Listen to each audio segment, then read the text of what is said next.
So where you've tweaked, for example, the STCs for solar. Oh, well, they'll change. Yeah, yeah. Yes, the same change. I mean, that's the one. It's coming off the same bunch of algorithms, the same maths. It's just, of course, in multis there's additional lifts or whatever, you know. But all the things like the occupancy rate figures and the greenhouse gas figures and they're common to every part of that software. Yeah, through the multis. Yes. Can I answer a question? Yes. Yes. The question you're getting at is if the not specified baselines have changed. Yes. The not specified baselines have not changed. And I think that's the question you're kind of Yeah. Look, it's been a long time in getting to this point since we went out in exhibition on this. And I understand that the architects might look shocked, but of course they may have perhaps realised it was going to come 3 years ago. But anyway, though it doesn't help you to tell them that. This is a version change of the engine because, obviously projects before and after, it makes a big difference. Some of that tweaking I would still like to do, and it is possible to do with minor variation changes because of the software. They don't globally impact, the results, but, give people, like, the argument is, well, I mean, we shouldn't really be putting in 2-star appliances or whatever. You just take that option out, you change the default settings for, the ones that people have, and so drive people, if they want to get the benefit, to be getting 4 or 5-star appliances. And that's something, I guess, what you're getting at. I mean, that we can do, I say, at any time, but, when there's the political will or whatever to do it, the Minister might want to be inclined to do it. I think on the auditing of basics on as-built buildings, what's the update on that? Is it still going? No, I mean, we've only ever done limited sort of auditing for research through universities and stuff for informing future policy stuff, but I mean again it falls into that thing that's a responsibility of the local government and of the Building Professionals Board, who do some of that at times. I don't know whether they've done anything recently, but they audit the auditors, they audit certifiers, and they do look at. I present to them, sort of once a year and talk to the Building Professionals Board, who then go out and put information out to certifiers, etc. So I mean that remains, but that's their responsibility, and they come under fair trading. So that's just, we work on that in the whole, every consumer good, whether that's ideal or not. I mean, you can lobby for, the whole thing of compliance within the building industry is a big issue, and it's not confined to energy efficiency. Yes, it's probably a state government or federal government initiative, isn't it? They need to see what impact, what the NCC is having on. And that work, that work has been done both nationally and at state, and the various ministers, the Minister for Fair Trading or whatever, is very aware of those issues, and but how they decide to tackle that, or tighten up regulatory regimes or whatever, I can't say.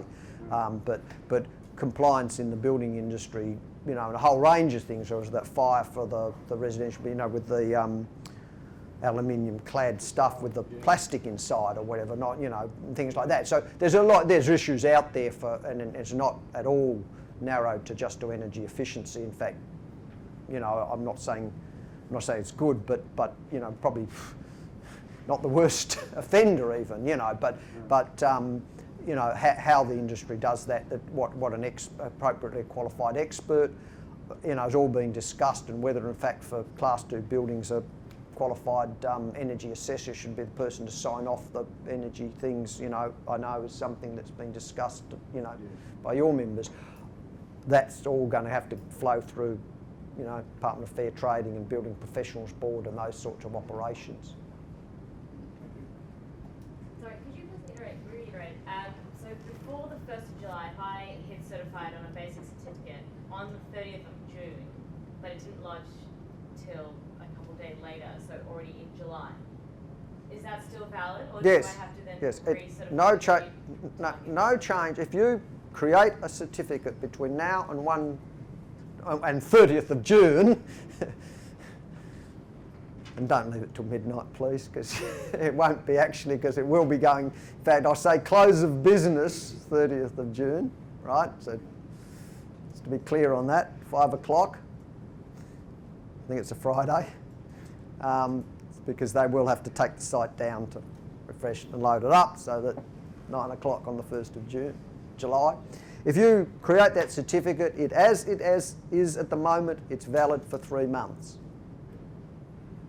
And you've got 3 months to lodge it. If you make a change before lodging, then you will have to, you'll be subject to the new target. You've got it in one. if you just change a window, Certificate, because you're allowed to alter a certificate, Yeah, but you haven't lodged it. but you're allowed to alter it within 3 months for no cost under the current system. Yeah, but in this instance, you'll be triggered over to the new targets. Yes. it has to be submitted, and then they put it in section 96 to try to change it, and then you can. You're quick. You're right. That's why I'm saying if you've got clients who really are just trying to throw in any old thing, well, that's up to them and the council how they go. But you know, if they start to foul up and you start to, you know, and all becomes, and your what you said, the price to them or whatever, your advice is really quite clear to them. If they're just really trying to push the envelope and say, can I get this, you know, certificate and shove it into council? Well, I don't know. You go and talk to council, because you've got a certificate, it's valid. You want to go back and revise it, you'll be subject to the new targets until you've lodged it. So a basic certificate drops out of date, it's going to have to comply with the new. Yes. Well, even if it's not out of date, even if you've got it and the client says, I don't want to lodge that one, I want you to revise it, that revision will be to the new target. They're perfectly welcome to lodge the one they've got.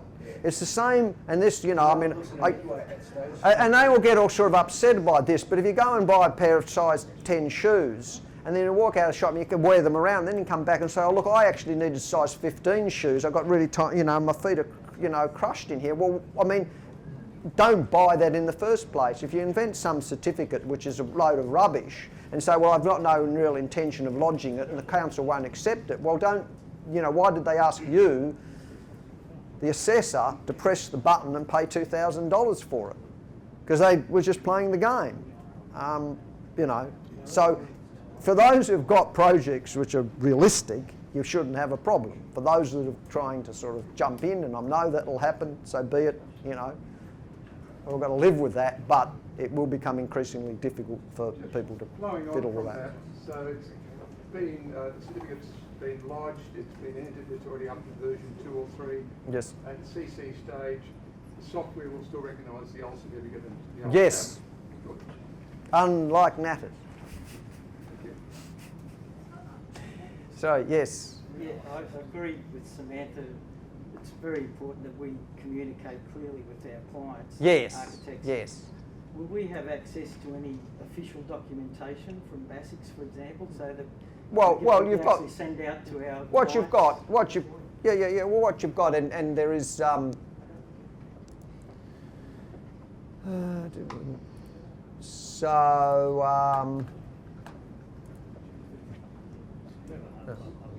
that's good.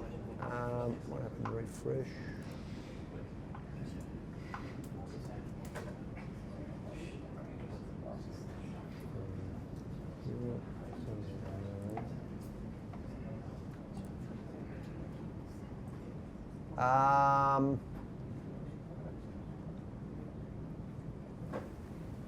Does that sort of suffice for your clients, something Yeah, like that? so could that, is that in sort of That's PDF on format, that's or- on the beta site now, and that will be on the live site. So the help notes on the beta site have sort of been updated. There's some, you know, the maps, etc. I'm still going over. I've got a few. One map hasn't been refreshed or whatever. You might find the odd little thing. Welcome to. I've already been pointed out one grammatical sort of typo that's a bit misleading. If there's some there, let me know. Could that be like in PDF format that we could just sort of send? I think it Straight is. to the I think it client? is already. Right, that's great. Yes. So I think you can download that and print that. Does it actually, you need information there that it could cause increase in costs relating to glazing? No. I mean, we don't, no. That's your profession. We're going to get, we're going to get like architects will say, well, like you tell them bullshit, like it shouldn't be that, and they'll go something. Yeah. There was a link that you can say, well, we can't, I can't give, I mean, it is so project specific. Yeah, well. those sort of things, but Roy. Would council amalgamations have anything? Okay, very, very good question. I probably should raise it.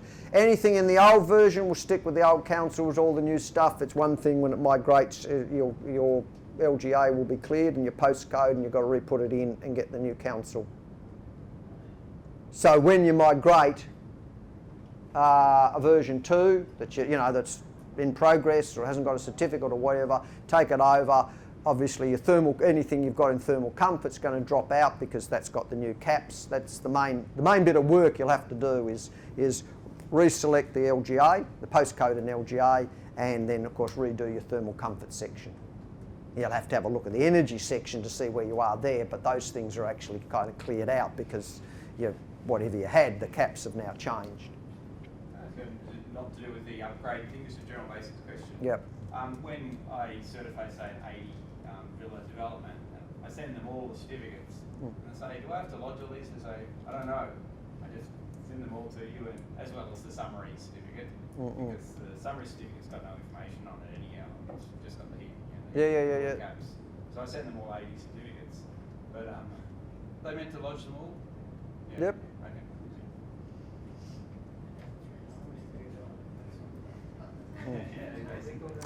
Yes. So with that document, do you have at all like a research paper or anything that describes the changes in more detail? Like how you mentioned in your slide, the occupancy rates are changing, etc. Is there anything at all that talks about it some more? There's some. So how's this working?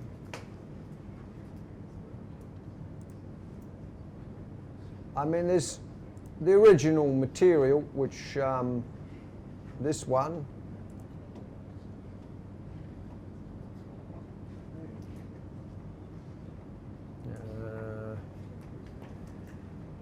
Except for the water stuff, of course, is not in here. I mean, the stuff that's mentioned here about water has not occurred. I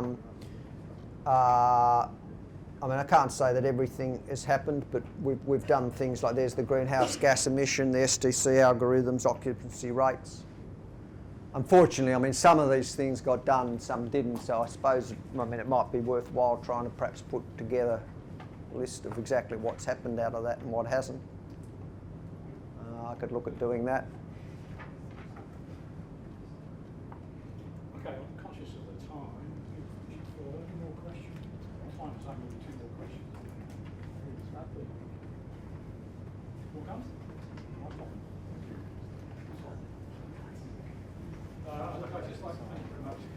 I hope it's been informative for you. I think there's a thanks, of course, to both Sky and for their presentations and questions. It's been good to see you all. Certainly, so there will be a webinar available on the website. Visit.